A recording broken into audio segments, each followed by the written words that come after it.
Alhamdulillah nahmaduhu wa nasta'inuhu wa nastaghfiruh wa na'udzu billahi min shururi anfusina wa min sayyiati a'malina. May yahdihillahu fala mudilla lahu wa may yudlil fala hadiya lahu. Asyhadu an la ilaha illallah wahdahu la syarika lah wa asyhadu anna Muhammadan abduhu wa rasuluh. Ya ayyuhalladzina amanu taqullaha haqqa tuqatih wa la tamutunna illa wa antum muslimun. Ya ayyuhalladzina amanu taqullaha wa qulu qawlan sadida yuslih lakum a'malakum wa yaghfir lakum dhunubakum wa man yuti'illaha wa rasulahu faqad faza fawzan 'azima. Allahumma salli wa sallim wa barik ala nabiyyina Muhammadin wa ala alihi wa ashabihi wa man tabi'ahum bi ihsanin ila yaumiddin. Amma ba'd. Ikhwatul kiram, Bapak Ibu sekalian yang semoga dimuliakan Allah Subhanahu wa ta'ala. Alhamdulillah pada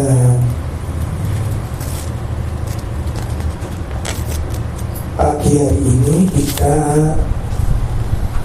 bersama-sama berkumpul di dalam majelis ilmu. Kita berharap kepada Allah, mudah-mudahan Allah Tabaraka wa ta'ala menolong kita semua. Semoga Allah Ta'ala menjaga kita semua dari segala keburukan. Ikhwatul kiram rahimani wa rahimakumullah, Bapak Ibu sekalian yang dimuliakan Allah.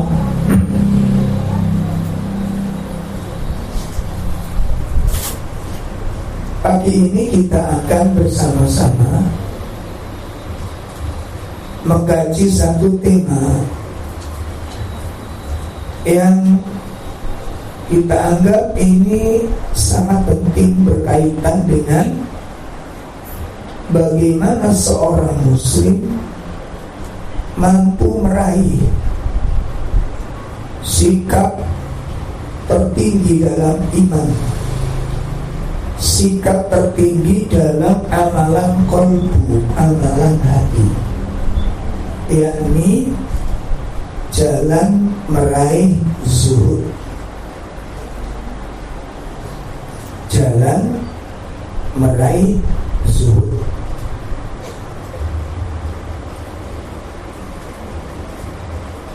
Sebagaimana telah kita kaji sebelumnya, bahwa zuhud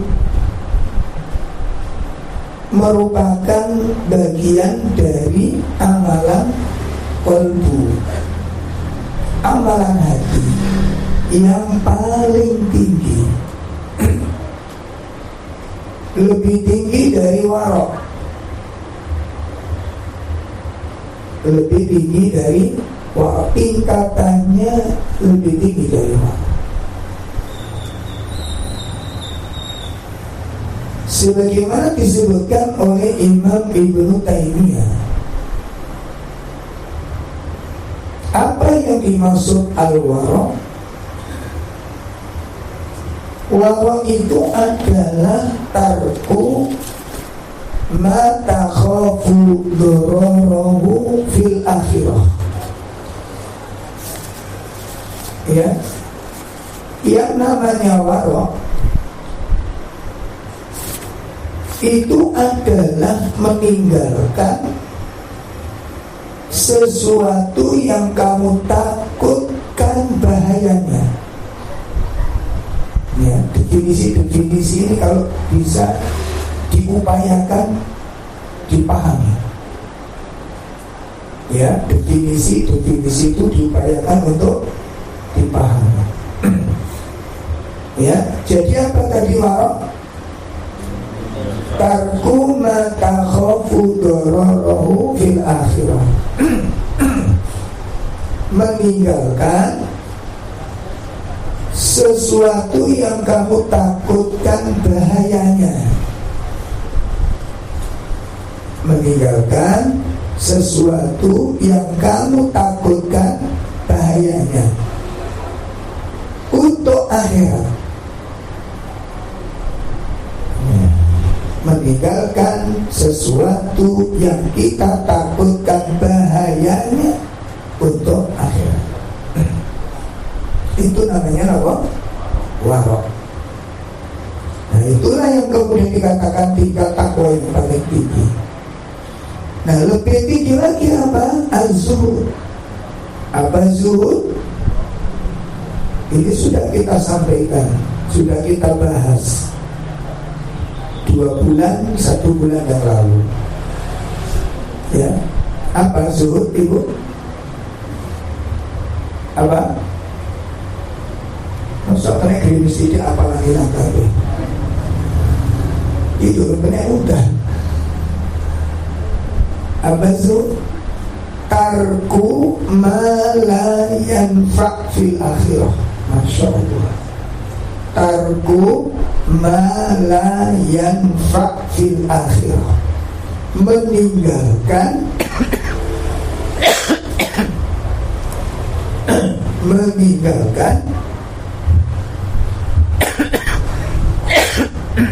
sesuatu yang tidak bermanfaat untuk akhirat.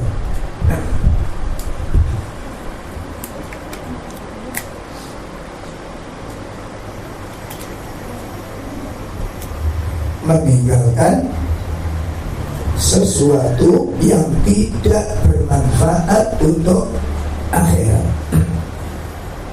Nah, berarti perhatikan dengan baik.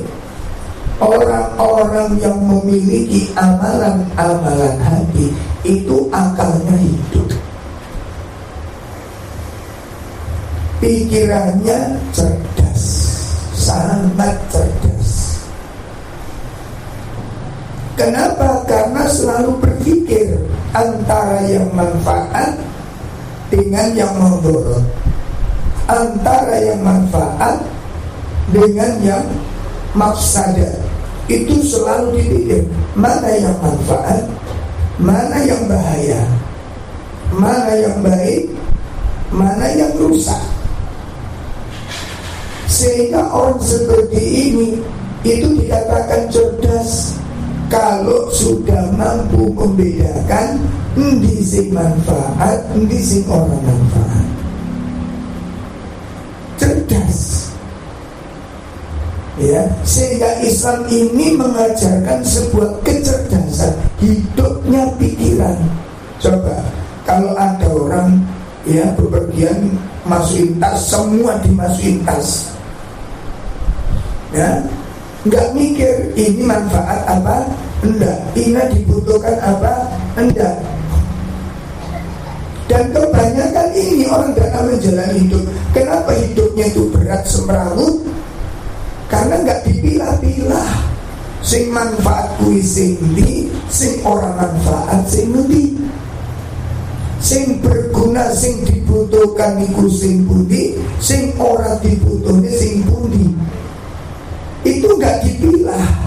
Seneng lakoni, seneng jalani, seneng tuku, iku sing gawe urip kula bersama niku semrawut. Ini gak cerdas. Itu yang menjadikan beban-beban hidup niku berat. Soalnya digawa kabeh, dilakoni kabeh. Makanya kenapa Nabi mengingatkan kita, ngiling nih tengkula panjenengan, kun fit dunya ka'annaka gharibun aw abiru sabiru. Jadilah kalian di dunia itu, ya jadilah kalian di dunia itu seperti orang yang asing, yang hidup di negeri asing, perantau. Coba kriteria definisi perantau itu nopo kemauan yang perlu kita jelaskan, yang perlu kita miliki sebagai perantau itu kira-kira membicarakan perantau itu kira-kira apa saja predikatnya itu? Satu, dia orang asing yang hidup di negeri asing. Satu. Yang kedua, dia butuh kembali ke tanah lahir, bukan menetap di situ. Itu loh. Jelas ini? Tidak menetap di situ. Namanya perantau itu nggak menetap di situ. Itu sesaat. Itu perantau. Makanya Nabi mengatakan jadilah kalian di dunia itu sebagai perantau yang nggak menetap di situ. Lah kalau menetap di situ, maka di situ itu ala kadarnya saja. Betul loh. Ada beberapa teman-teman kita, kalau perantau betul-betul memposisikan dia perantau, nggak perlu di kos, nggak perlu tidur di pos kamling, nggak perlu tidur di balai desa, di pos RW atau balai RT barangkali. Dia nggak peduli, sih penting orang tempat tidur. Ternyata di rumahnya, di kampung halamannya rumahnya sangat besar. Nah, ini orang cerdas. Lah orang perantau bangun istana di tempat perantauannya, padahal dia tidak mungkin di situ. Dia akan kembali ke kampung halaman. Begitu dihabiskan membangun istana, membangun gedung, membangun rumah, membangun tembok. Begitu pulang kampung, duitnya entah tinggal ini tempat perantau itu bodohan. Bodoh banget. Begitu pulang kampung ketemu keluarga, ditakoni oleh duit piro, gak duit tak bangun nih kono. Ngomong apa keluarganya? Halo. Keluarganya bilang apa kira-kira? Itu kita ternyata. Itu kita. Lihat apa yang kita lakukan di dunia. Dintek-enteknya duit ini. Kelambi mahal, ini mahal, itu mahal, uang sudah untuk infak berapa? Untuk urusan dunia nggak eman-eman kita puluhan juta, ratusan juta untuk berbangga-banggaan dengan orang lain. Ini kebodohan. Tapi nek sampeyan kali kula wis kuliah S1, S2, kok ngono ya S2 buntu. Bagaimana kita ini tinggal di kampung orang, di negeri orang yang kita sudah ditata, kamu tidak boleh tetap di sini. Perantau kan nggak boleh. Dulu seperti ada tahun di Madinah, namanya di Saudi itu sudah mungkin Mbak Ustaz, belum. Sekarang nggak boleh mungkin Ustaz, nggak boleh masuk mungkin. Dulu boleh. Akhirnya ada yang mungkin kalau mungkin sudah tetap di situ. Nah yang nggak boleh mungkin terus bangun gedung nih kono, kok jadi halo, kira-kira apa komentar Anda? Yang seperti tadi saya katakan, dia bangun gedung yang luas di mana-mana dia bangun, ya. Mestinya duitku cinta ini. Begitu kembali ke keluarga, reward uang habis. Terus ditanya, lu sampe nih kono pirang tahun itu duitnya digopai, tak gak rumah nih kono aku di rumah nih kono lima rumah lu. Sing buat bangga nih apa begitu pulang kampung gak bawa apapun. Lalu kita bangga, orang ditutup sudah lagi suntung gimana? Lo gimana? Orang ditutup uleg-uleg jenengan lagi suntung. Ini luar biasa. Seperti itulah keadaan kebanyakan manusia ini. Lihat ketika bangun rumah, jor-joran. Lihat ketika beli kendaraan, jor-joran. Untuk mendapat apa? Pengaguman kepada manusia. Ngapain ngurusi pengen manusia? Ini bodoh. Pokoknya judulnya ngaji kisah ini bodoh tak boleh. Jangan ngerti kita ya, kita itu di dunia ini apa gitu loh. Kita ini kembali Pak. Kampung kita bukan di sini. Maka para ulama mengatakan kampungnya orang mukmin itu surga. Karena asal usul manusia itu dari surga. Bapak kita itu pernah meninggal di surga. Makanya dikeluarkan itu dalam rangka untuk diuji di dalam pengeluaran itu. Itu dikeluarkan dari surga itu untuk nebus dosanya. Karena hukuman, maka usahakan jangan sampai melakukan kesalahan lagi, supaya kamu bisa balik ke kampung halamanmu. Kampung halamannya orang mukmin di mana? Di mana? Di surga. Di dunia ini ujian kita. Ojo sampai lebih buruk daripada keadaan dunia ini. Apa itu neraka? Itu. Maka ketahuilah di dunia ini sesaat. Ya, sesaat. Makanya Imam Ibnu Rajab menjelaskan hadis Nabi yang menyebutkan kun fid dunya ka'annaka gharib. Jadilah kamu di dunia itu seperti orang asing yang hidup di negeri asing. Ya, orang asing hidup di negeri asing, perantau itu, di tempat itu dia akan membanting tulang untuk mencari bekal, supaya nanti ketika pulang kepada keluarganya itu, keluarganya bangga. Begitu loh. Jadi duit itu ditabung di sana itu ala kadarnya.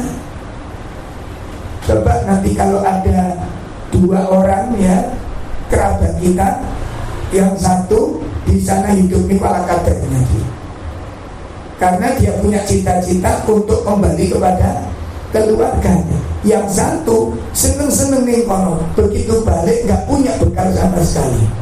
Kira-kira mana keluarga yang ridho kepada keluarganya? Mana yang ridho? Dalam itu cerdas. Ojo tinta-tinta noneng gini, ojo ditutup noneng gini. Begitu kita kembali dipaitu habis-habisan. Lah kalau kita perantau, saya waktu di Madinah, di hotel Madinah itu ada bapak-bapak dari Banjar. Jual apa? Ngeri yang dijual. Apa? Hajar Jahannam. Obat penolakan, obat para lelaki. Pak, hajar Jahannam. Kita saja berdoa berlindung dari Jahannam, sampai mana hari Jahannam. Yes, anak mana hajar Jahannam.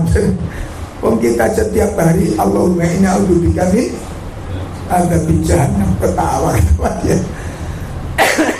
Itu di hotel nih Pak, sampai jam 1 sampai jam 2 baru pulang, baru balik ke campnya. Saya tanya, Indonesia mana? Banjar. Udah berapa lama ini? Ini 5 tahun nih.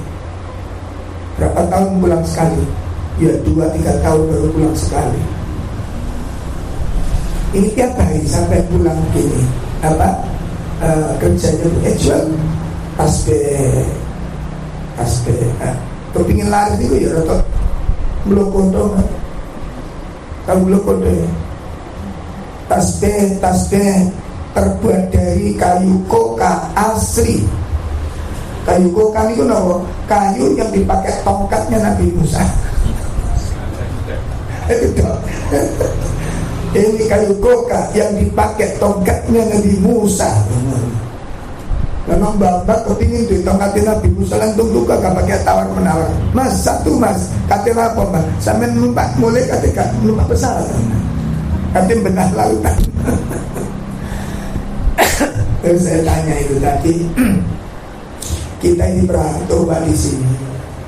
Kalau saya nggak kerja kayak begini tiap hari Pak itu, mungkin subuh, mari subuh, terus kemana itu? Jadi istirahatnya itu sangat sedikit sekali. Dari pindah ke hotel yang lain, dari maktab ke maktab yang lain. Gue kemarin sore balik lagi ke maktab yang pertama lagi. Ya banyak sing tuku uang kembaliannya wis boten bisa dibalik ke foto-foto Indonesia ini. Dada kausan. Masya Allah, coba bayangkan. Ini orang cerdas. Terusnya apa?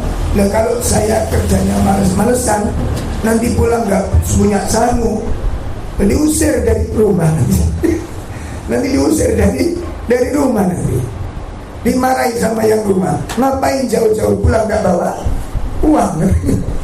Allah, saya bukan teringat hadis menikah, gitu. Teringat dengan hadis ini, Masya Allah. Nah oleh karena itu, jadi zuhud ini Masya Allah Bapak ya.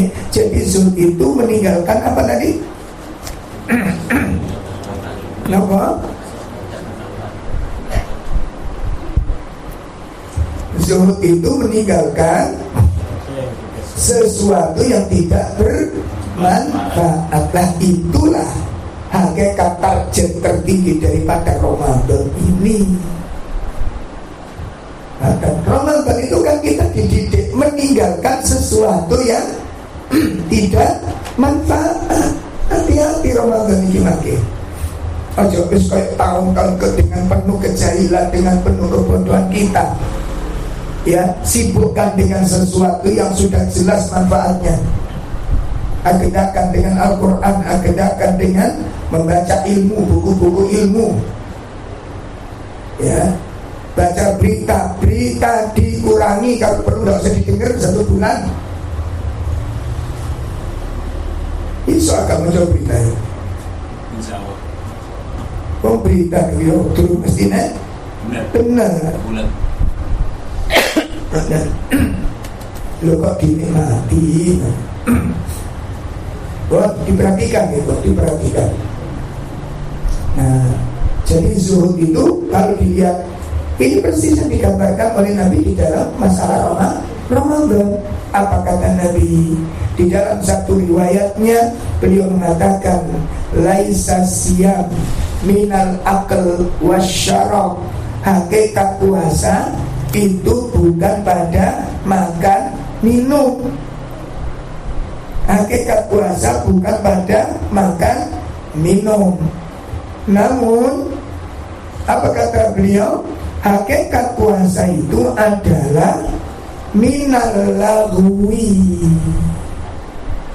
Hakikat puasa minal lagwi, meninggalkan sesuatu yang enggak bermanfaat, baik perkataan maupun perbuatan.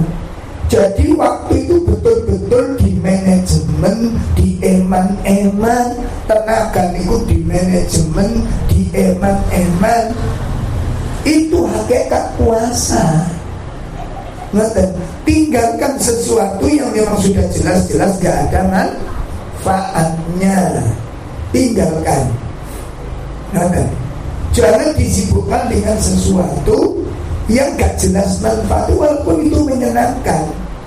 Makanya di situ disebutkan oleh para ulama ada sekitar 7 benalu-benalu di dalam Ramadan itu. ya, ada 7 benalu yang merusak Ramadan kita. Yang kemarin sebagian kerusakan yang fatal sudah kita kaji pada hari Sabtu kemarin di Masjid At-Taqwa depan itu. Ya, itu kerusakan yang fatal 5 itu kemarin. Nah, yang 7 itu benalu yang grogoti kualitas puasa. Mantan 1 khotuat itu banyak jalan-jalan. Nih, hati-hati. Makanya kalau belanja kepinginan ya sekarang mulai dicicil. Ngapain harus Ramadan? Saatnya kita harus banyak ibadah, malah keliling-keliling nih Ramayana. Makan. Jenengan jangan tertipu dengan undangan-undangan yang bahasanya itu menarik hati. Ngerti tuh? Malam spesial Kampung Ramadan. Oh, no, Kampung Ramadan. Kampung Sawal enggak? Ada untuk apa? Tak tanya. Apa isinya Kampung Ramadan itu? Syahwat. Apa isinya coba? Belonjo. Halo? Betul? Enggak Ramadan kok belonjo. Ini terjadi lebih mengerikan lagi. Ini sudah saya sampaikan di forum-forum pengajian, di khutbah-khutbah Jumat. Lebih mengerikan lagi apa? Hadiri malam spektakuler menyambut Lailatul Qadar, dihadiri oleh nada dakwah. Pernah baca betul? Di GOR saya nasihatkan, demi Allah saya nasihat itu bukan karena benci, kami sangat menyayangi para pemimpin. Kasihan nanggung dosanya sekian ribu orang loh. Kuat iso dosa masalahnya ini. Dosanya di mana? Ini saat-saatnya Allah dan Rasulnya ngajak kita itu itikaf di masjid. Loh, kok malah diundang acara spektakuler lagi. Hadiri, jangan lewatkan, ajak keluarkan, suruh ngajak lagi. Betul banget? Halo? Itu saya sampaikan, mohon bapak-bapak yang dekat dengan para pemimpin tegur, kalau kenal saya tak ciler itu pemimpin ini. Demi Allah saya sampaikan itu di forum, karena kami cinta jangan sampai pemimpin kami dimurkai oleh Allah. Maka kami ingatkan, acara kau ini jadi kali mana Ramadan ini, apalagi di 10 malam. Nah, acara bisa menyambut Lailatul Qadar. Gak ngeri pun. Lah nenes walaupun isinya niku dakwah, tapi kalau sudah dibawa nada goyang, ya ndak sih gak kluget yo ora penak. Oke, mboten. Contoh judi, ngoten iki. Lah mari judi kreatif ndak oke. Gak mungkin dia judi, astagfirullah, gak mungkin. Gimana? Ini fakta. Dan pertanyaannya, orang merasa dinasehati atau dihibur? Ayo. Orang merasa dinasehati atau dihibur? Dihibur. Lalu si judi menyetel lagu judi. Si judi ini mau sampling loh. Nyetel radio lagunya judi. Judi ceplek.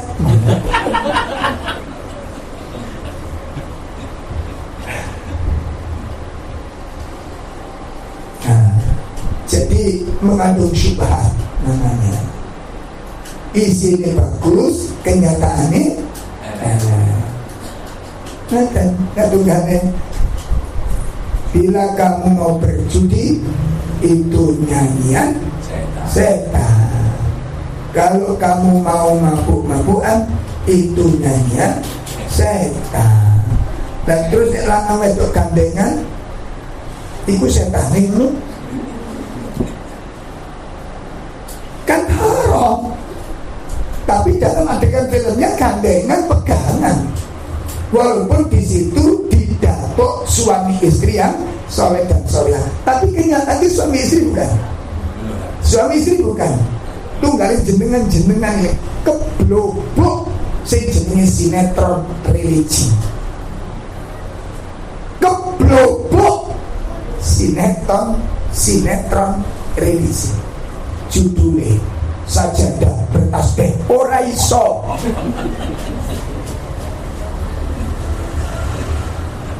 Bohong semua itu. Terus adegannya apa? Keluarga Islami. Pertanyaannya, ikatannya apa laki-laki perempuan ini? Ikatannya apa, Pak? Pemain, suami istri? Bukan, tapi di situ didapuk pegangan laki perempuan, salaman, ciuman, dikecup ini sopo. Ini kan drama. Apa boleh kalau drama begitu? Boleh mana? Boleh. Ini keblobok jenengan. Itu namanya talbis, perangkat. Nggak boleh, nah. Jangan ini namanya talbis, lah. Jenenge talbis, perangkat itu nyugui sing disenengi. Sampe nek merangkap teko sampe kayak ya kok. Waktu apa asin? Asin. Pakai waktu aja beti. Ayo sampe kayak apa nek merangkap tikus? Nek tikus cerdas, gak akan dideketi. Tunggale mancing iwak niku, kepingin dapat ikan kotok. Panganane kotok niku percil. Sampeyan kei cacing, yo ora doyan. Pasti kita ngasih umpan itu apa yang disukai oleh sesuatu yang kita pancing. Saged dipaham? Mancing kepingin dapat ikan lele, senengane cacing. Dolano cacing, orang jenis senengane lele ku cacing. Nek cacing kuwi pinter, gak mungkin cacing lah. Kalau lele niku pinter, gak mungkin cacing itu ditelan. Ngoten lho. Mesti ditelak dhisik. Lho, iki ana cacing, kono padhek, kan ngono mesti lele cerdas.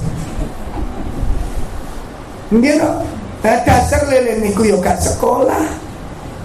Nggih mboten tau kuliah. Nggih mboten majelis taklim. Jadi ana cacing kluget-kluget tengene banyu langsung ditelan. Gak ngerti resikone. Ngoten lho. Kasih itu bukan buat baik hatinya orang yang mancing. Mestinya mikir jenengan gitu loh. Saya gak dipahami ini. Jadi pancing itu bukan orang-orang dermawan berbagi baksos. Kasih cacing, begitu ditelan selesai, nah ditarik sama yang pancing, kena umpannya kita. Selesai ditarik ke atas, boten satu mulutnya terluka. Gimana? Selesai belum jenengan dibadati. Selesai dibadati belum diuyai. Selesai derek digoreng. Selesai belum dipecel. Selesai belum dikermus jenengan. Itu programnya syaitan. Sampun jelas nih? Sampun jelas Pak? Ayo diolah pikiran kita. Diolah pikiran. Nah Bapak Ibu, tentu seorang muslim manapun, seorang mukmin manapun tidak ingin apabila dia tidak memiliki sikap zuhud. Sikap zuhud itu Masya Allah. Dan inilah sumber sakinah. Inilah sumber sakinah. Ya, pondasi dasar untuk mendapatkan hayatan thayyibah. penghidupan yang baik, yang di dalamnya ada sakinah, ada mutmainnah, jiwa yang tentram, itu berangkatnya dari sini. Nonsen.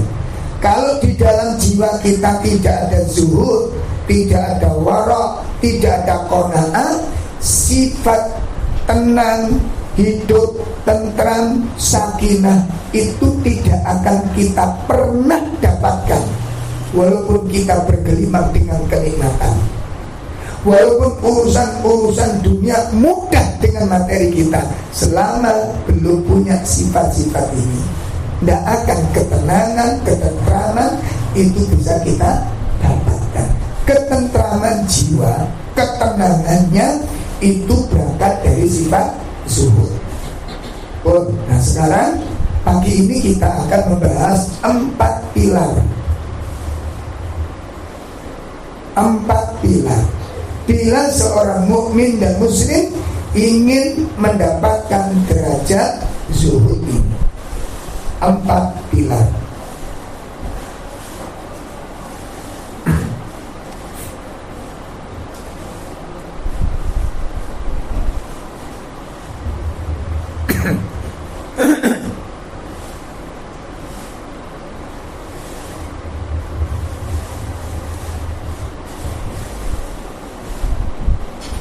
Kita mempelajari dari nasihat Imam Al-Hasan Al-Basri. Nasihat dari Imam Hasan Al-Basri ketika ditanya, "Ya Imam, masirtum zuhdika fit dunya, masiru zuhdika fit dunya." Apa rahasianya? Apa rahasianya? Anda bisa mendapatkan kedudukan zuhud di dunia ini.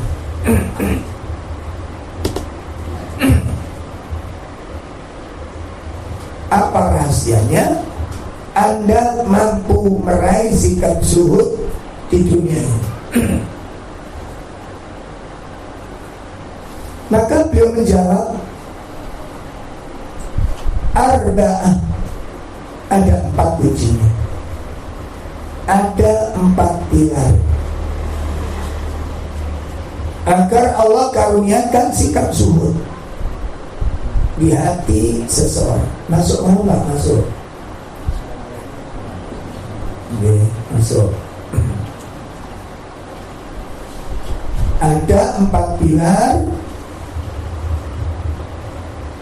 Ya, apabila 4 pilar ini kita miliki, insya Allah Allah akan karuniakan sikap zuhud ya.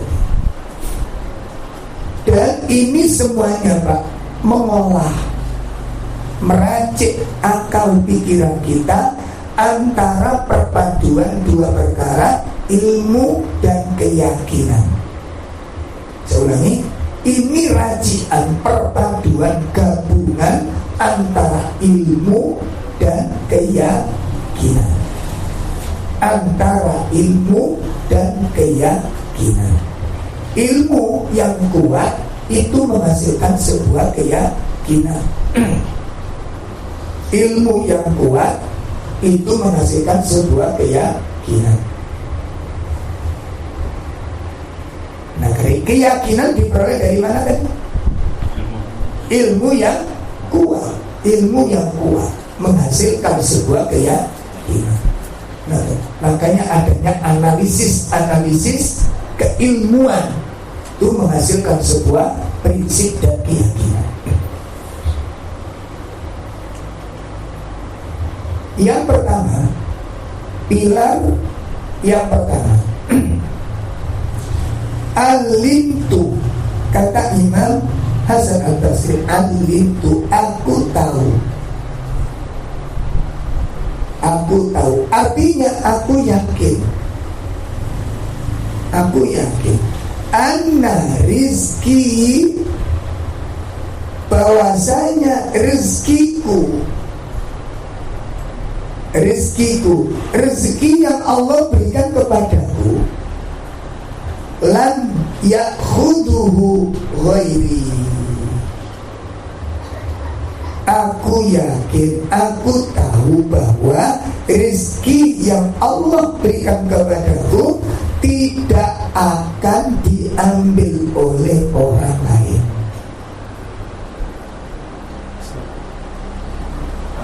Bulan kemarin. Iya, belum penjelasannya.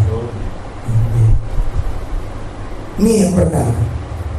Sesungguhnya rezeki yang Allah berikan kepadaku tidak akan diambil oleh orang lain. Begitu pula rezeki yang Allah jatahkan untuk orang lain tidak mungkin aku ambil. Berarti kesimpulannya nopo, Pak? Ibu, kesimpulannya apa? Hah? Kesimpulannya apa? Kalau udah begitu, nah ini pengetahuan namanya. Begitu kuat pengetahuan itu menghasilkan sebuah keyakinan. Dianalisis ilmu ini, dicerna, direnungkan. Oh, berarti rezeki, kalau yang pertama, rezeki yang Allah berikan kepadaku tidak mungkin diambil oleh orang lain, dan rezeki orang lain juga tidak mungkin misalkan saya ambil. Berarti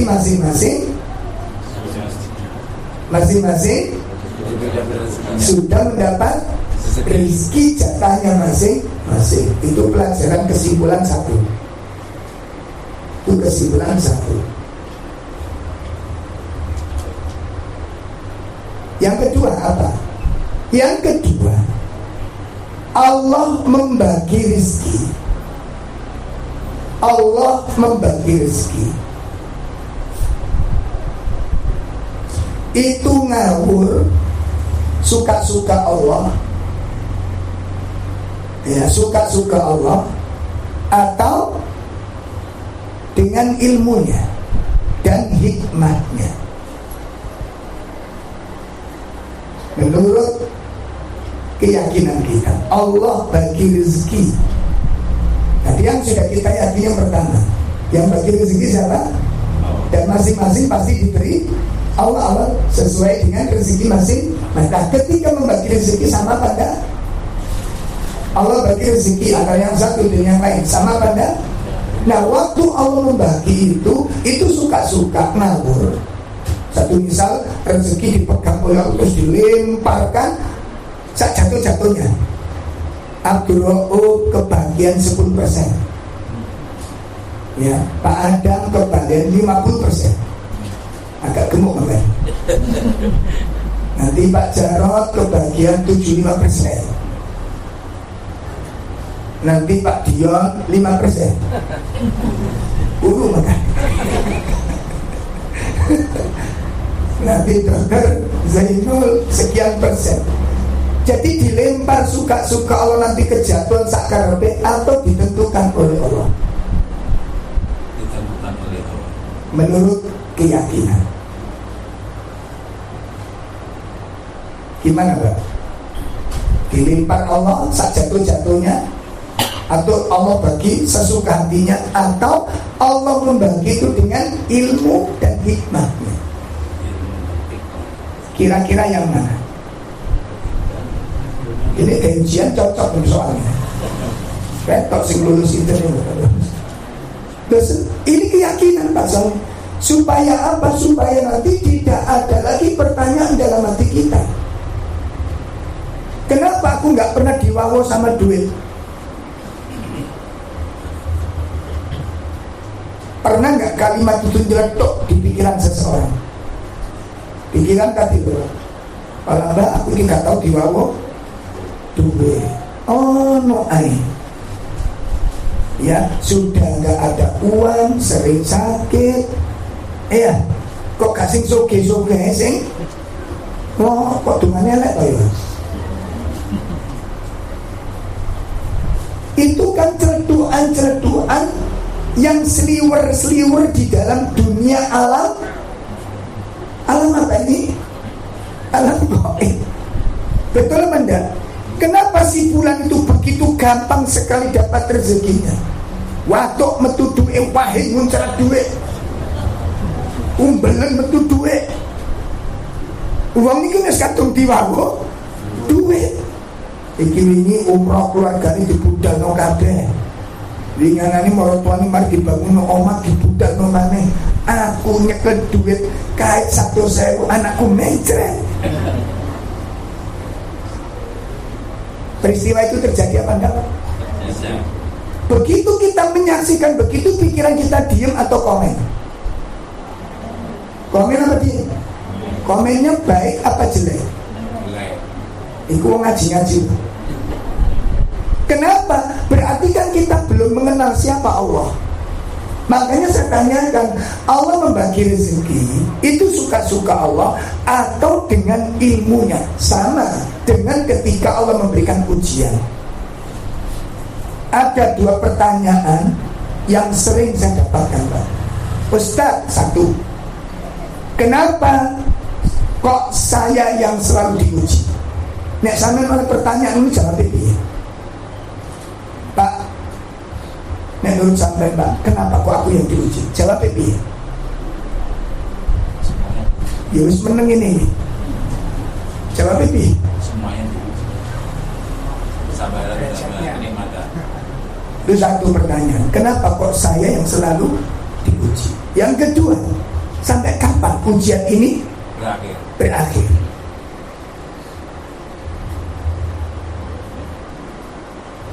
Ini pertanyaan yang dialami oleh sebagian saudara-saudara kita, yang menunjukkan satu, iki wis pegel pertanyaan.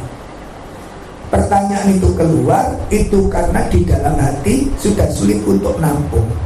Leres badan? Kenapa kok saya? Lah kalau ditakoni ya kalau jawab, aku yo ora. Kan gitu dong. Tinggal pertanyaan balik. Menurut panjenengan, Allah memberikan ujian itu suka-suka Allah. Jadi ujian itu dicekal Gusti Allah diuncal nih, kemudian sak jeblok-jeblok.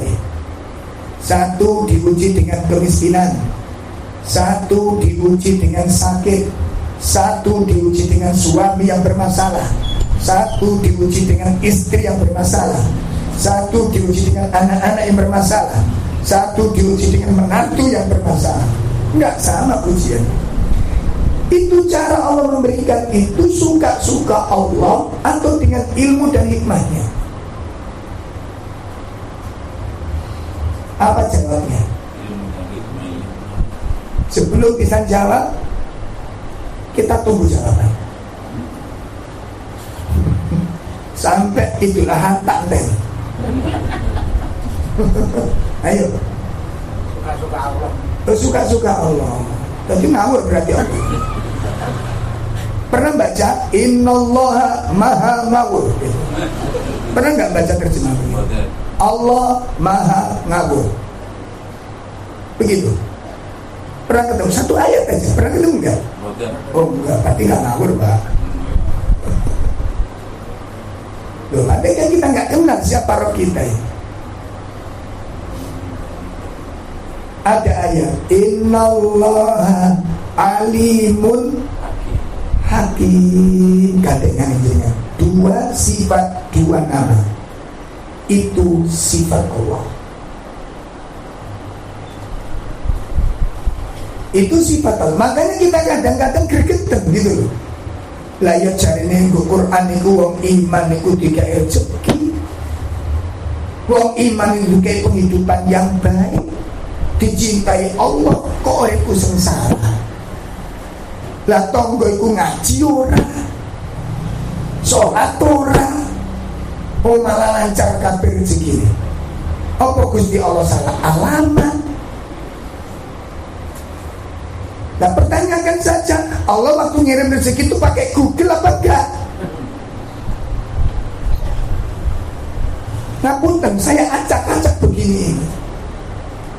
Ngerti tak acak-acak? Ya tak tabrak-tabrakan begini ini. Supaya apa? Supaya kita tahu pasti gitu. Yang kita sembah itu siapa? Supaya tidak ada lagi secara dohir kita itu beriman, secara batin kita benci dengan Allah dan kita ingkar dengan sifatnya, atau bahkan tidak mengenalnya. Nauzubillah bisyaitan. Secara zahir kita mukmin, tapi di dalam kita uraikan seperti ini, kita sama sekali tidak mengenal siapa Rob yang kita sembah.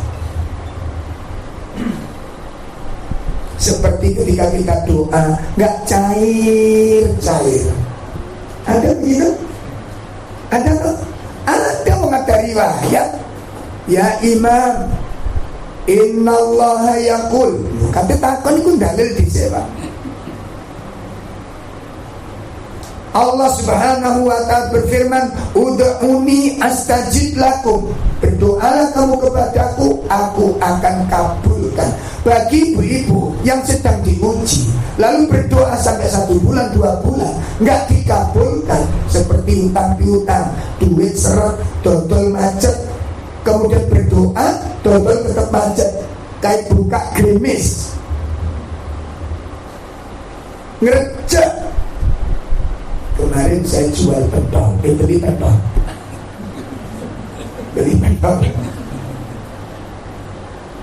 Mari ngoten ngomong, Rowimis terbak langge, kalau ngeten ini, masa anak wong moro.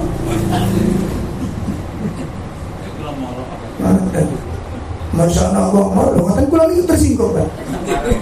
Lah terus sakit sudah bolong, Pak.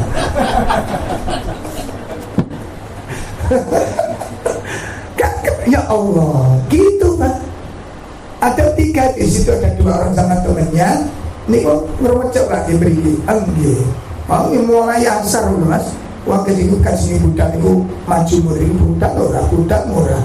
Nah punya budak itu apa laku nih merecek ini wis wong laku. Nah iya kayak gini kau gak sambat jadi dari situ Mantan ngomong ini jodoh. Tapi Gusti Allah lo gak mungkin beli oleh bagi rezeki. Itu bener. Rezeki itu gak akan kemana, dan masing-masing pasti dikasih. Wong itu janji Allah. Persoalannya muncul problem. Makanya ada seorang muslim, pedagang muslim di pasar Basra itu kan nanya ke Imam Ibrahim bin Adham, ya Imam, innallaha yaqul, Allah berfirman, ud'uni astajib lakum. Berdoalah kamu kepadaku, aku pasti akan mengabulkan. Ini kalimat ini, ayat ini nak dibaca bagi ibu yang sedang dilanda hutang, bagi ibu yang sedang usaha sendiri, bagi ibu yang belum dapat rezeki, lalu berdoa sudah 2 bulan berdoa enggak dikabulkan, jualan macet seperti hutang belum terbayar, ekonomi rati seret, lalu baca ayat ini ngefek, ngerti ngefek? Responan ada jawab. Ayat ini berpengaruh ke kita. Ud'uni astajib lakum. Berdoalah kamu kepadaku, aku akan kabulkan. Sementara kita sudah berdoa 2 bulan, masalah belum cair. Sementara di tempat lain ada 5 menit cair. Ada itu. Langsung balik. 5 menit cair, nggak pakai susah, cicilan ringan. Astagfirullah. Akhirnya dijawab oleh Imam Ibrahim. Yang menyebabkan doamu, ayat ini gak mungkin keliru. Berdoalah kamu kepadaku, aku akan kabulkan doamu. Lalu kan dia protes, saya berdoa sudah berjalan cukup lama, tapi kenapa Allah tidak kunjung mengabulkan doa? Yesami kali kula panjenengan. Coba mangke ibu yang mungkin jualan laku nggak seperti yang diharapkan, atau mendapat penghasilan di bawah kebutuhan. Ketika ditanya oleh seseorang, beliau bertanya begini, enak bu sampeyan sik dodolan, lah aku sing tak dulu kak omong. Komentarnya apa kira? bagi ibu yang jualan penghasilannya di bawah kebutuhan. Dengar pertanyaan begitu, enak bu sampai saya jualan, apa jawabnya? Apa jawabnya? Kalau bapak-bapak jualan, penghasilan yang diperoleh di bawah kebutuhan. Jadi kebutuhannya sehari 100, jualannya laku dapat uang 50. Katakan seperti itu. Begitu ada bapak yang sampai saya enak kasih dagangan, laku lagi dagang lu kalau sekatul.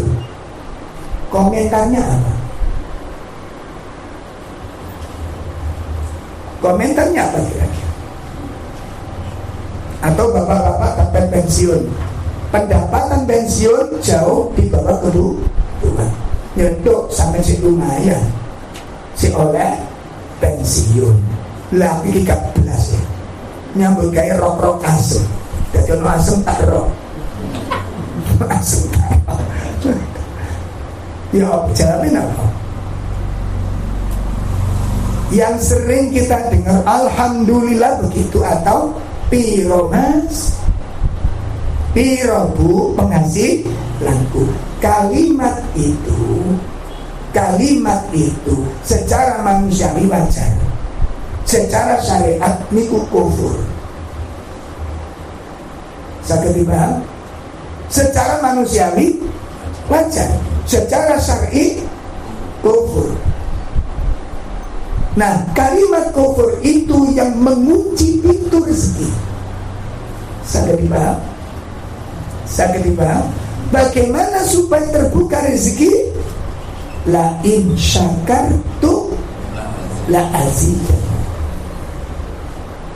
Makanya ada beberapa ibu, kalau panjenengan berdagang penghasilannya sedikit, lalu ada informasi, bu barangkali ada rezeki dengan perdagangan jenengan, tolong disisihkan rezeki untuk membantu orang lain. Sementara penghasilannya sangat sedikit dan dia sendiri butuh bantuan. Kira-kira di dalam benak hati yang paling dalam ada keinginan membantu, sementara dia sendiri ekonominya pas-pasan. Ini yang disebut dengan al-yakin. Nanti Pak, saya anjurkan siapapun yang sedang diuji begitu dengar ada orang butuh bantuan, walaupun pada yang sama kita sendiri cuma ada sedikit rezeki, tolong sisihkan rezeki, tolong sisihkan sedikit rezeki untuk orang yang sangat butuh. Dilogikakan nggak cocok. Sakit dipahami ini, dilogikakan gak cocok, bertentangan Pak. Lah wong aku dhewe kurang, lah kok ngurusi wong sing kurang. Sakit dipahami ini, analogi gak masuk. Lalu bagaimana kita menerapkan ini? Lakukan, bantu orang lain, tidak harus tanya, sesuai dengan kemampuan. Kalau ada program seperti itu, maka itu Allah nyuguhi panjenengan. Iki lho ono pintu rezeki, masuk loh kamu. Jangan menggunakan lo. Ngerti maksud arah pembicaraan saya? Oh, dipahami ini Ibu, dipahami betul. Maka mengkaji pada poin yang pertama, aku yakin rezeki yang Allah berikan kepadaku tidak mungkin diambil oleh orang lain. Berarti Allah itu sudah mencatat dan Allah tahu kapasitas rezeki yang diberikan kepada kita. Allah memberi itu dengan ilmunya dan hikmahnya. Ilmunya dan hikmahnya. Kalau kemudian kita sudah soleh, kita rumus taat, kita sudah rumus beriman, kok rezeki kita serit, itu ada sesuatu hikmah di baliknya. Allah ingin selamatkan kita dari kerusakan. Karena menurut kita itu rezeki medit itu elek. Lah yang baik itu rezeki yang melimpah ruah, seperti tadi saya bilang. Sementara tipe kita Itu nggak ngerti. Bisa nggak kalau kita dikasih rezeki lancar masih selamat di dalam keimanan? Itu persoalannya. Ada jaminan? Ada jaminan? Kalau kita itu belum dapat rezeki, Pak, belum pegang uang lakasananya, itu cita-cita kebaikan tuh banyak dan bagus-bagus. Ustaz mau doanya, ini kami membuka usaha, ini nanti kalau lancar Ustaz, ya kalau lancar itu 1/4 penghasilan kita akan alihkan saluran untuk dakwah. Nek penawarannya sangat bagus karena dulu menolak duit. Paham? Podo karo ngutang itu. Aku utang 5 juta. Bulan ngarep aku oleh duit 75 juta. Engko oleh duit kuwi ulang ngarep. Tanggal 1 pas betul saya pas. Ya, aku oleh duit 75 juta. Engko nek oleh tanggal 1 pas itu ulang ngarep iku, engko 5 juta tak bayar bres. Ono bersih. Bagi kita dan bagi dia sebelum ada uang 75 juta, hitung-hitungannya 70 dijual 5 juta, 75 dijual 5 juta, itu sedikit ketika uang itu belum ada. Saya paham? Begitu bulan depan pas tanggal 1 kita betul-betul menerima uang 75 juta, apa segera langsung dibayar 5 juta cash? Halo, kenyataannya belum. Memang ketika belum ada itu koyok 5 juta itu sedikit kan dibandingkan dengan 70 juta. 75 dicukup 5 sedikit, nggak tak bayar cash, koyok teges ngono. Dan itu yang terjadi, sering terjadi. Akhirnya banyak kekecewaan. Makanya saya bilang kemarin waktu ngaji di Pondok Mutiara, kedustaan itu bisa merusak hubungan. Gitu. Kedustaan itu bisa merusak persahabatan. Kebohongan itu bisa merusak istiqomah. Ini yang pertama, Pak. Maka kita kenali dulu sifat Allah di dalam membagi rezeki.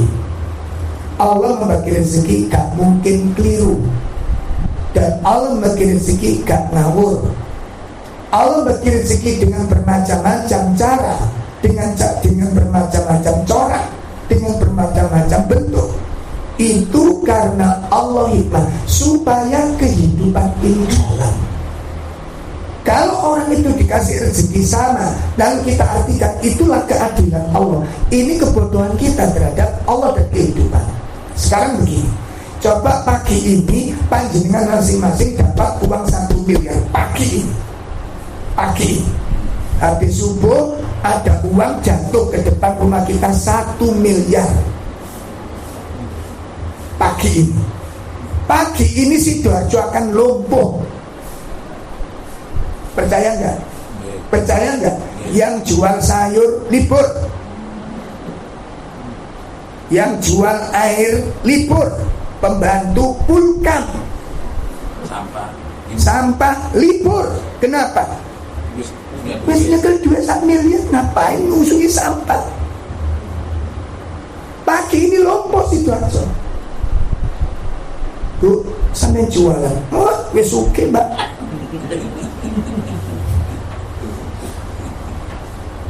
Bu, aku cowok kocok sampe gak pijet. Oh, pijet kok dilaku wes oke. Oh, 1 miliar kok pijet. Sampe ini sok gak nang aku saiki pijet aku. Diwalek sampean. Aku wis pegel terus iki bertahun-tahun. Saiki nyekel duit sampean bisa gak ke rumah saya? Lopo Sidoarjo ini? Tutup semua ngapain? Kan sudah pegang 1 miliar. Betul apa enggak?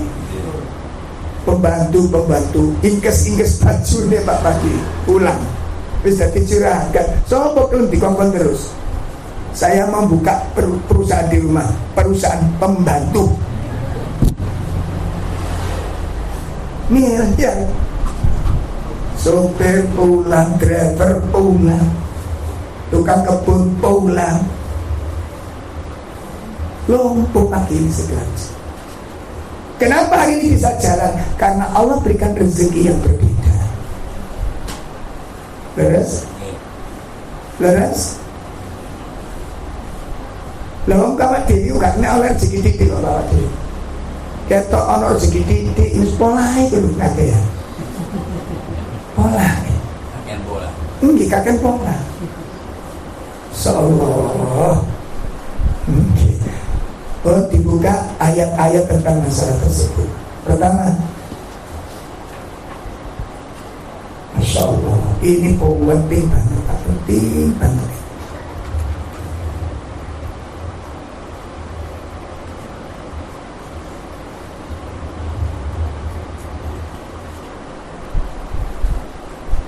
Ya, kita buka yang pertama.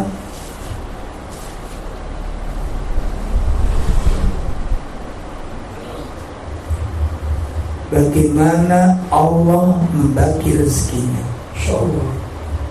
Yuk kita lihat dalil-dalil. Yang pertama kita buka surat Az-Zariyat, surat 51 ayat 58.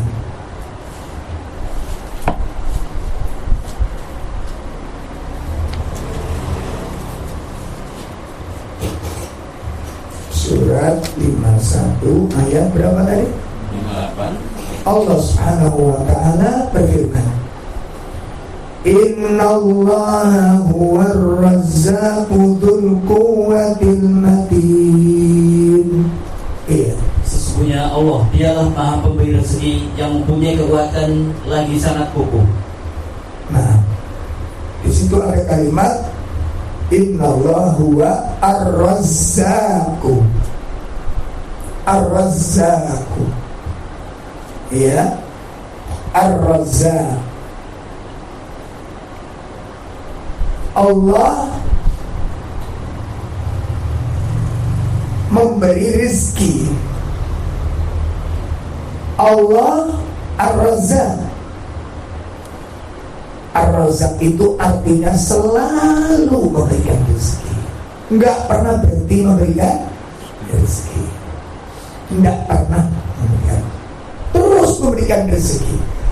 Satu, itu sifat ar-razzaq.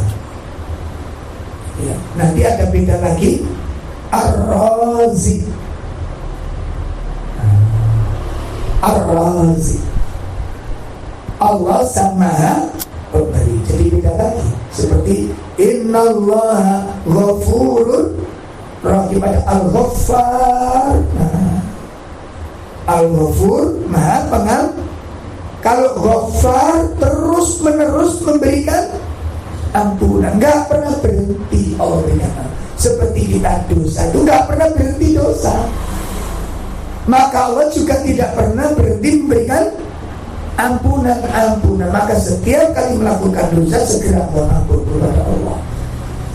Dan Allah tidak pernah bosan melihat kita mohon ampun kepadanya. Nah, itu sifat Allah Ar-Razzaq. Allah yang maha memberikan rezeki, yang artinya Ar-Razzaq, bahwa Allah tidak pernah berhenti memberikan rezeki.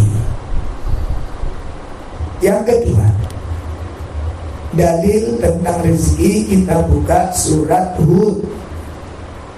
Surat Hud.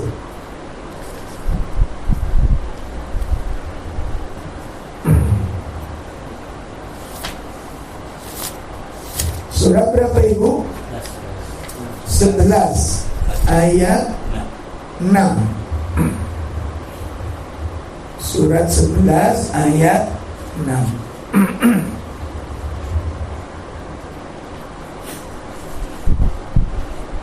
Wa ma min dabbatin fil ardi illa 'ala Allahi rizquha wa ya'lamu mustaqarraha wa mustawda'aha kullu fi kitabin mubin. tidak ada satu binatang melata pun di bumi melainkan Allah lah yang memberi rezekinya, dan Dia mengetahui tempat berdiam binatang itu dan tempat penyimpanannya. Semuanya tertulis dalam kitab yang nyata, Lauhul Mahfuz. Nggak ada yang lepas itu, Pak. Kita simak di situ, Ibu. Ini ayat yang menguatkan jiwa. Ini ayat yang mengantarkan orang bersikap zuhud. Ini ayatnya. Apa kata Allah? Wa ma min dabbatin fil ardh. Tidak satu pun makhluk bergerak yang bernyawa. Nah, makhluk bergerak yang termasuk binatang masuk gak ayat ini? Uket-uket masuk. Belum. Masuk. Uket-uket itu minumnya berapa mili? Sambil kasih satu tetes banjir dia.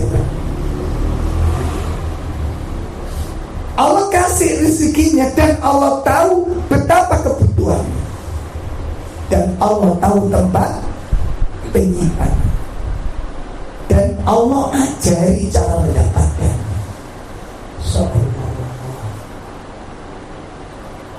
Bagaimana cara dia mendapatkan rezeki? Saya itu sholat rusak gara-gara cecek. Saya kan imami pas tahiyat. Ada cecek di depan saya itu ke sebelah kiri kiblat. Nah, depan saya itu ada serangga. Pas di depan saya ada serangga. Cecek moro. Seret. Pas di depan serangga, kabur serangganya. Nah, kita mikir, yo serangga kan punya sayap, cicak nggak punya.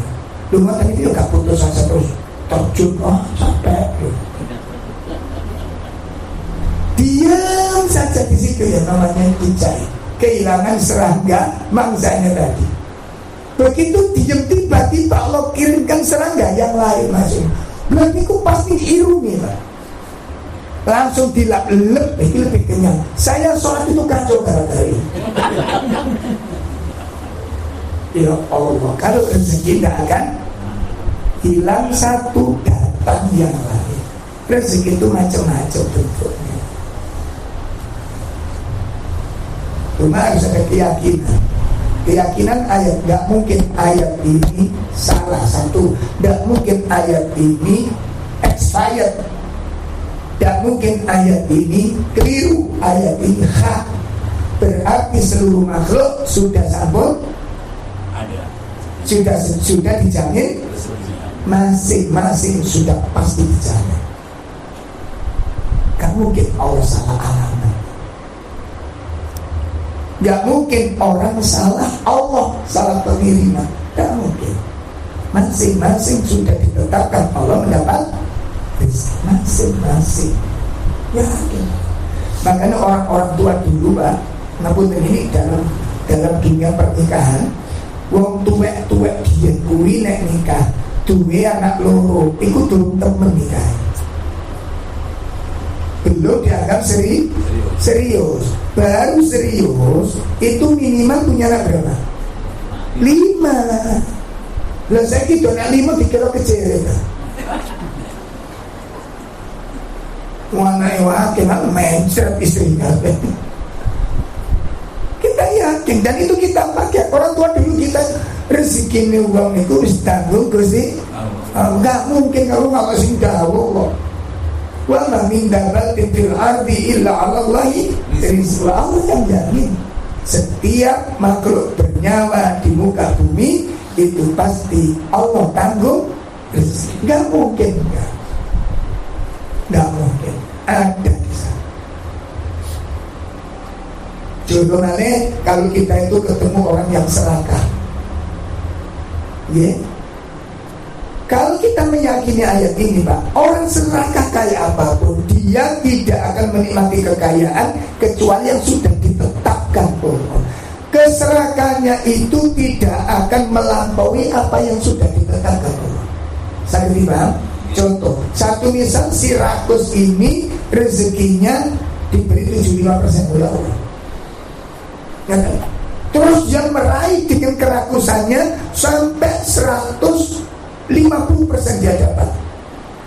Kalau sudah ditetapkan dia cuma 50, walaupun dia ngantongi 150, dia tidak bisa memanfaatkan yang sisa kecuali 50% yang sudah ditetapkan Allah. Allah punya cara menghalanginya itu. Di antaranya apa? Anak-anaknya dibuat rusak oleh Allah. Lihat orang-orang yang serakah di sana, dia diuji dengan anak-anak yang rusak mentalnya, baru terungkap kejahatan orang tuanya dari kejahatan anaknya. Atau diuji dengan istri-istri yang rusak mentalnya, atau diuji dengan teman-teman rekan yang rusak mentalnya, yang kemudian dia tidak pernah mengantongi rezeki kecuali apa yang sudah ditetapkan. Atau dia diuji Allah dengan sakit yang dia tidak bisa menikmati semua kekayaan. Sangat dipahami, Allah tidak mungkin keliru dalam menetapkan rezeki. Berikutnya surat Al-Jumu'ah surat 62 ayat 11.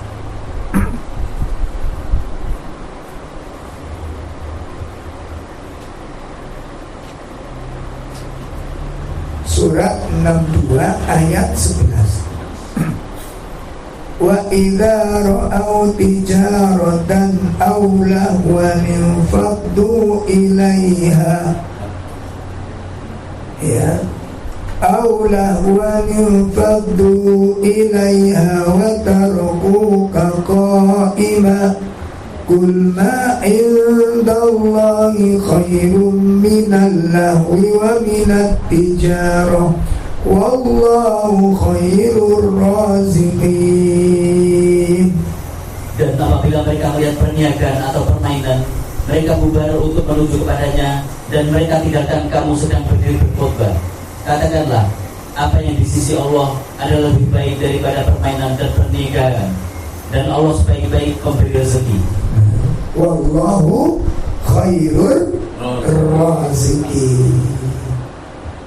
Jadi ini ada asbabun nuzul. Ketika Nabi sedang berkhutbah, itu datang pedagang-pedagang masuk kota.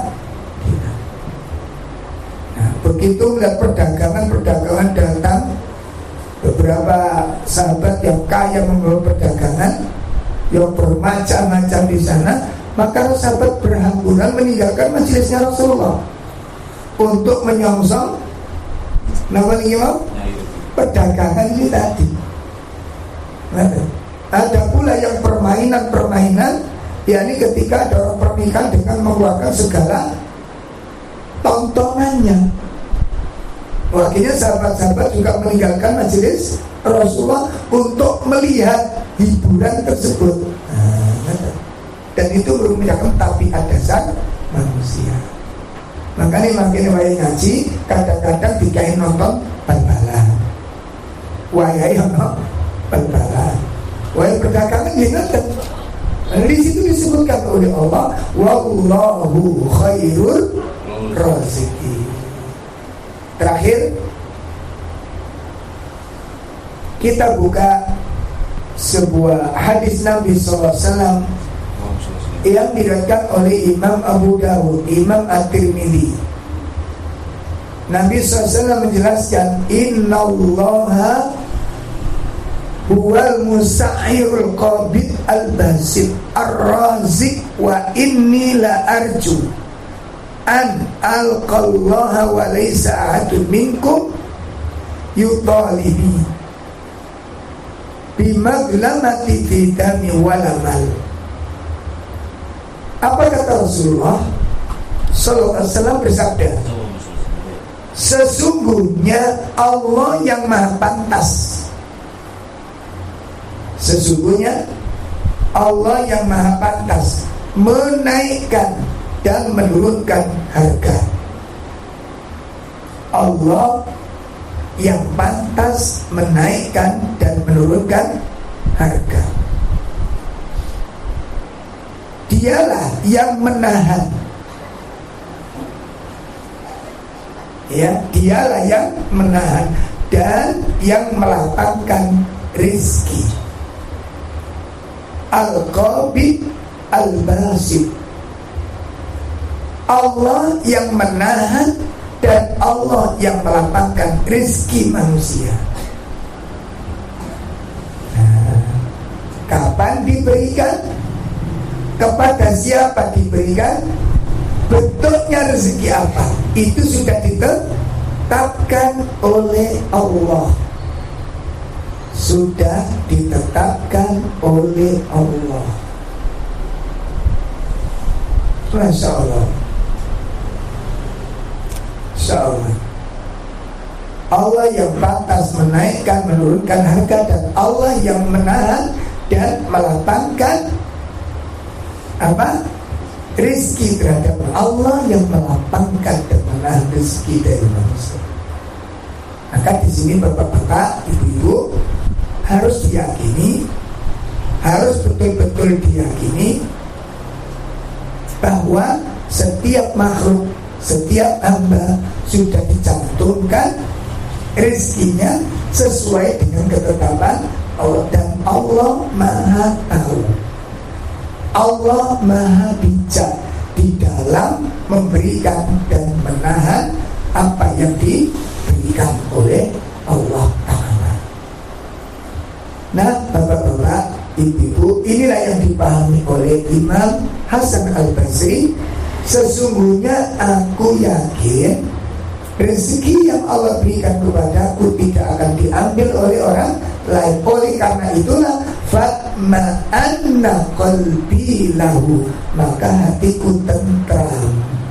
Jadi aku gak iri dengan apa yang didapat orang lain, dan aku tidak suudzon terhadap kesuksesan orang lain. Apa yang diberikan itu yang sudah dicatatkan oleh Allah.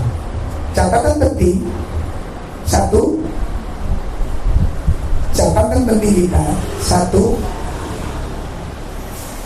rezeki yang Allah berikan kepada manusia itu tidak sama. Satu, rezeki yang Allah berikan kepada hambanya itu tidak sama.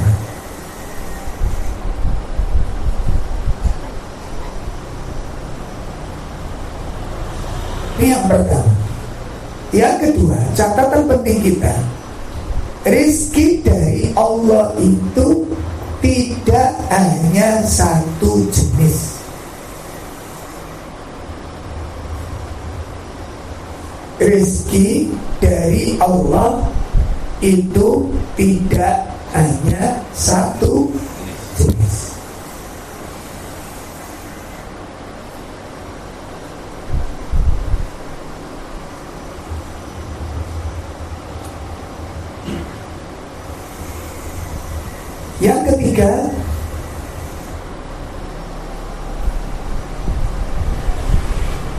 Yang ketiga,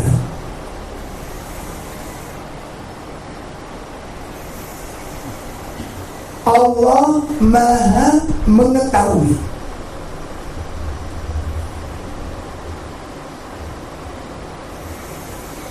Allah Maha mengetahui akibat dari kebijakannya. Allah Maha mengetahui akibat dari kebijakannya.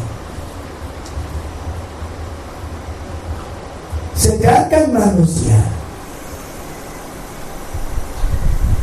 tidak mengetahui apapun tentang hikmahnya. Manusia tidak mengetahui apapun tentang hikmahnya. Satu sisi mungkin orang diuji dengan kesulitan, di sisi yang lain Allah berikan anugerah dari sisi yang berbeda dan bentuknya berbeda. Ya.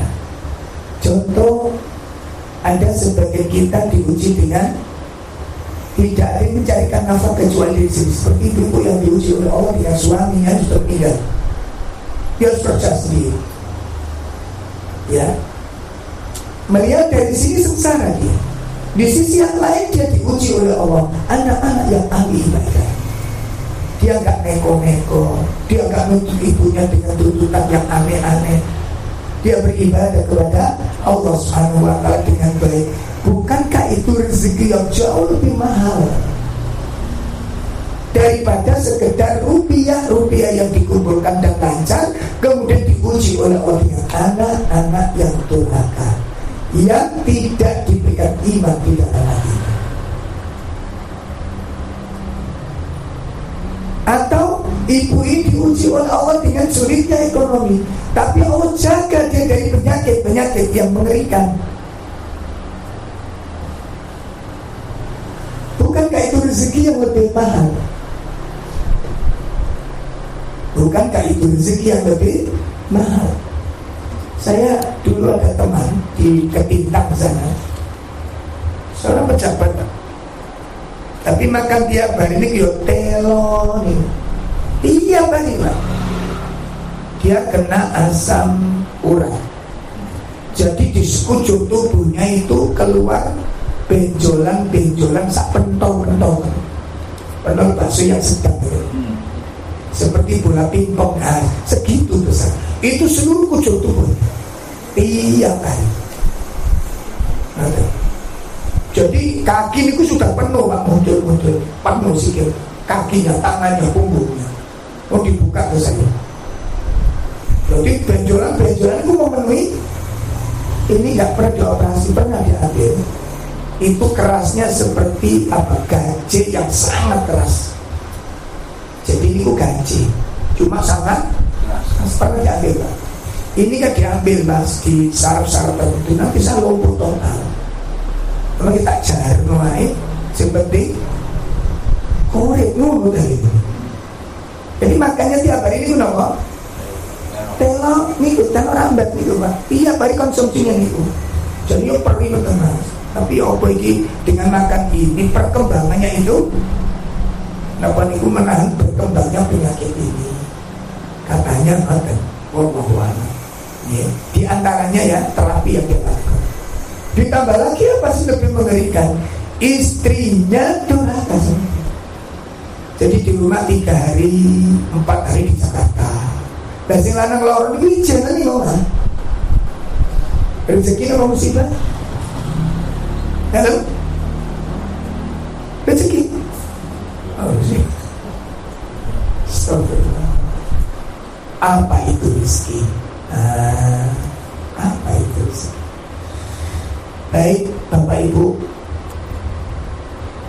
meyakini perkara tersebut dengan keyakinan yang benar, dengan mengetahui kebijakan-kebijakan Allah. Saya pesan yang namanya kita manusia itu kan tetap manusia dulu. Dia benar. Manusia tetap manusia. Rasa nggak bisa dihindari. Sedih, sumpah, gelisah itu bawaan kita di saat kita mendapat ujian. Saya ulangi, itu nggak bisa dihindari. Iman sudah, ayat sudah, dalil sudah, hadis sudah. Bahkan mungkin sebagai ibu sudah tahu tempatnya dalil itu. Sabar, dalilnya ada di surat ini bagian kanan, kiri, bawah.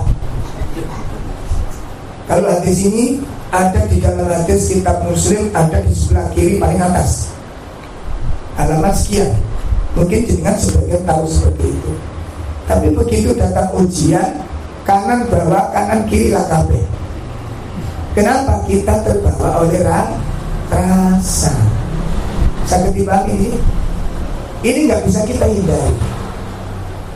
Ini nggak bisa kita pungkiri. Kita manusia soal. Kita punya rasa. Kita punya keinginan, kita ingin hidup kita itu normal seperti hanya orang lain. Kita ingin merasakan apa yang juga dirasakan oleh orang. Kita juga ingin menikmati kenikmatan apa yang dinikmati oleh orang. Nah, pertanyaannya apa kalau setiap keinginan kita tercapai itu pasti membawa kebaikan? Belum tentu. Itu pertama tuh. Yang kedua, Apakah kalau semua keinginan kita tercapai, hati kita pasti tentram? Jawabannya juga. Maka bagaimana sikap kita? Sikap kita pertama kali yang harus kita lakukan, siapapun panjenengan, apapun keadaan panjenengan dengan saya, entah diberi kemudahan, entah diberi kesedang, atau diberi sedang kekurangan, saya sampaikan, satu, libatkan Allah. Satu, libatkan Allah, hubungi Allah, minta tolong kepada Allah. Itu yang pertama.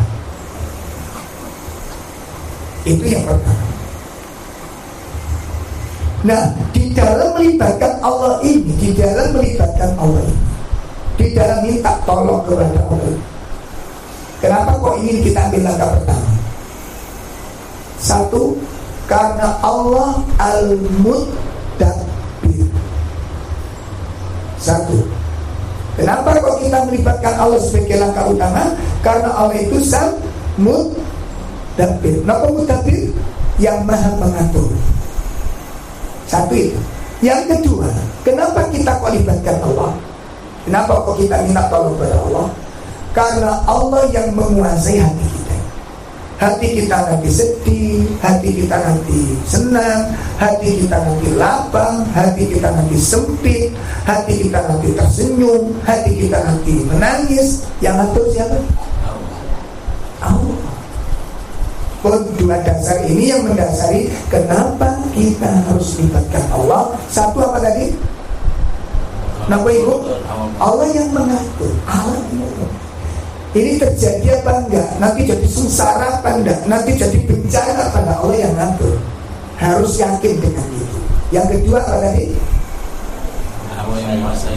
Allah yang menguasai hati kita. Maka libatkan Allah. Orang itu kan yang ditakuti kesedihan, kan begitu. Sementara kita saksikan di zaman sahabat, di zaman tabi, orang soleh banyak mengalami lebih kurang dari kita, lebih miskin daripada kita, lebih miskin daripada kita. Lalu kita mikir, ngapunten ya, sak miskin itu mana saya keluar? Saya lemu-lemu, mana saya embo-embo, itu katanya paling miskin. Allah, dua poin. Kenapa kita libatkan Allah? Persoalan berikutnya adalah waktu kita berdoa, yang kita minta tolong kepada Allah itu tentang apa saja. Ini urusan hati soalnya.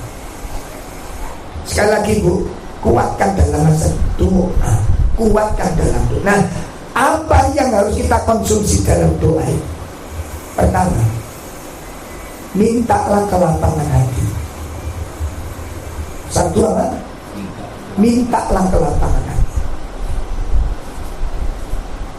Dalam hal ini sudah diajarkan oleh Allah, Rabbi shrahli sadri wa yassirli amri.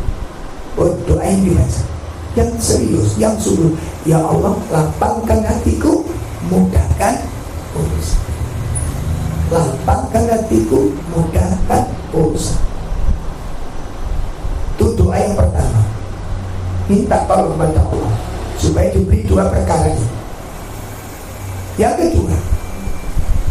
kedua, minta kesabaran dan keteguhan. Minta kesabaran dan keteguhan.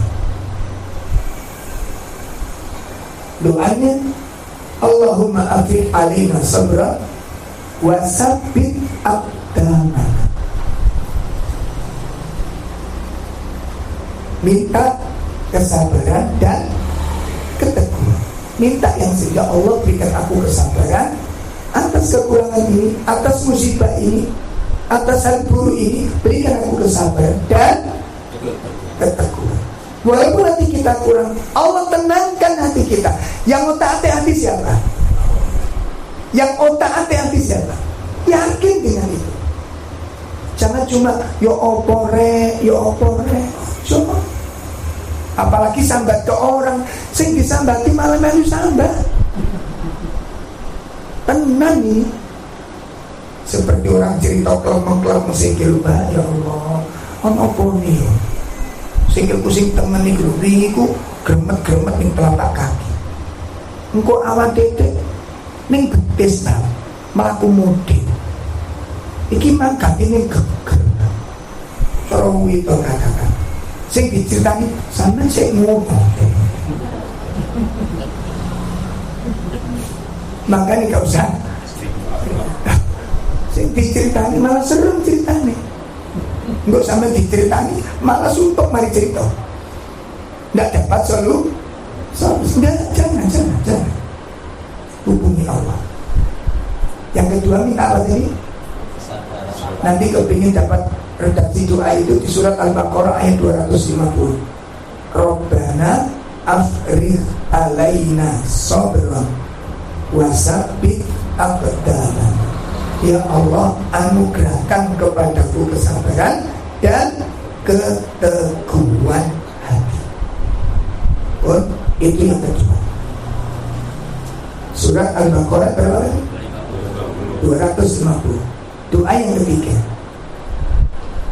Doa yang ketiga. Apa doanya? Apa yang kita minta kepada Allah ketika kita diuji seperti itu? Minta agar kita dijauhkan dari masalah ujian seperti yang dialami orang terdahulu dan ujian yang kita nggak sanggup. Itu ada di surat Al-Baqarah ayat yang terakhir. Rabbana wa la tahmil alaina isran kama hamaltahu ala alladziina min qablina. Rabbana wa la tuhammilna ma la taqata lana. Itu baca. Wahai Allah, wahai Rabb, jangan kau berikan aku ujian seperti ujian yang kau berikan kepada orang-orang terdahulu. Jangan ya Allah, jangan. Dan jangan kau berikan aku ujian yang aku gak sanggup. Ini doa, libatkan Allah. Itu doa yang keberapa? Yang keempat. Apa doa yang kita baca? Apa doa yang kita baca? Doa yang kita baca adalah, ya doa yang kita baca sebagaimana doa yang diajarkan Nabi pagi petang. Rabbi a'udzubika minal kufr wal faqr. Zikir pagi petang. Ya Allah, aku berlindung kepadamu dari kekafiran dan kekafiran. Dari kekafiran dan kekafiran. Allah Rabbi a'udzubika minal kufr wal faqr. Wahai Rabbku, aku berlindung kepadamu dari kekafiran dan kefakiran. Kenapa ini dihubungkan? Karena kefakiran bisa menyebabkan orang jatuh dalam. Itu doa yang keempat. Aku berlindung kepadamu dari kefakiran. Itu selalu kurang itu. Sebenarnya uji kurang teman bertemu saya kuat. Man berlindung kepada Allah. Berlindung kepada Allah. Doa yang kelima, doa dari Nabi SAW. Doa dari Nabi SAW. Apa doa dari Nabi? Minta kebaikan-kebaikan. Musibah yang ada supaya diberi ganti yang lebih baik. Dan yakin janji Allah itu benar.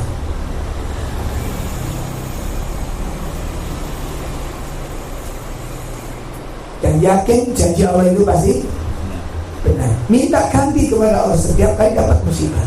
Minta ganti yang lebih baik. Dan mohon setiap musibah mendatangkan kebaikan. Itu berapa doa? Tolong dicamkan. Dan dengan sepenuh hati. Dengan apa? Sepenuh hati. Satu doa apa lagi?